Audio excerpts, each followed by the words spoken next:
So one of the things that we've added through our experience in seeing this play out is some detail to those steps. What happens when you do this, when you leave the comfort zone?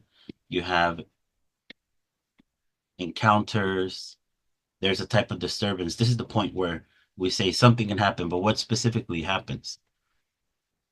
If it goes if it goes either the wrong way or if it fails to launch at all, you encounter the F's, the four F's.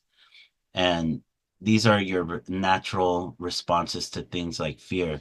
Is fight or flight.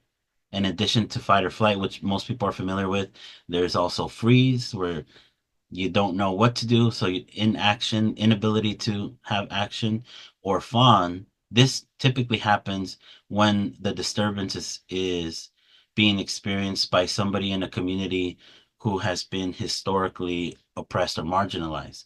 So think about the way a woman in a context of patriarchy might respond to a specific type of discrimination, is to just kind of laugh it off or to say, oh, it's not a big deal.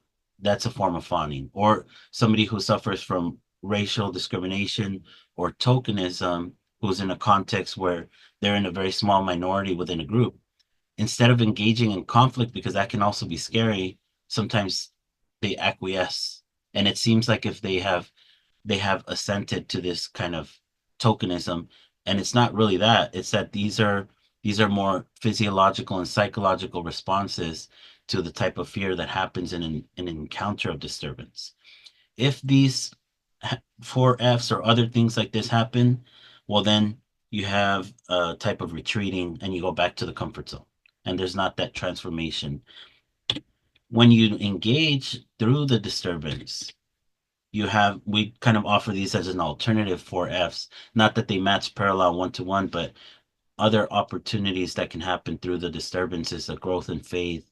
You persevere with fortitude.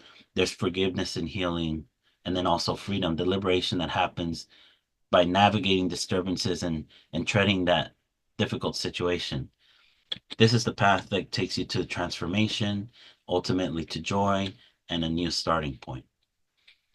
When you follow the path through all of these, we go to this one first. You go from that inner circle.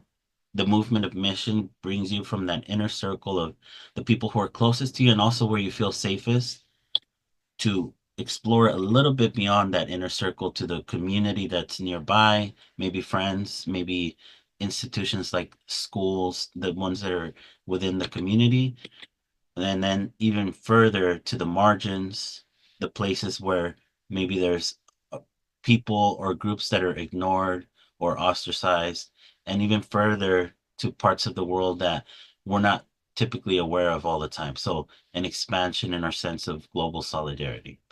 So this is the pattern that occurs when we do follow that path. And just to conclude this, I want to offer some words from Pope Francis, because Pope Francis really has put this whole model of the dynamic into the in his document Evangelii Gaudium. And that's where a lot of this has been pulled from, a lot of the content of this dynamic. And what he offers in there, I like this quote because it really takes us into what's the what we're called to through the missionary discipleship dynamic, and then what results from us going through it. And he says, life grows by being given away, and it weakens in isolation and comfort. Indeed, those who enjoy life most are those who leave security on the shore and become excited by the mission of communicating life to others. When the church summons Christians to take up the task of evangelization, she is simply pointing to the source of authentic personal fulfillment. For here we discover a profound law of reality, that life is attained and matures in the measure that it is offered up in order to give life to others. This is certainly what mission means. And so we have the invitation through this opportunity, whether you're planning a pilgrimage or whether you're trying to just engage more with the frontline communities throughout this Jubilee year, because the Jubilee calls us to that sense of of justice, especially for the forgotten and the excluded, we have the invitation to leave security on the shore. So that's what I would leave you with: to have courage, go into that engagement. Don't succumb to the F's: fight, flight, freeze, fawn, but to navigate the disturbance and be transformed and emerge with joy. This can all have a conclusion that results in further transformation and further joy. So that's the invitation.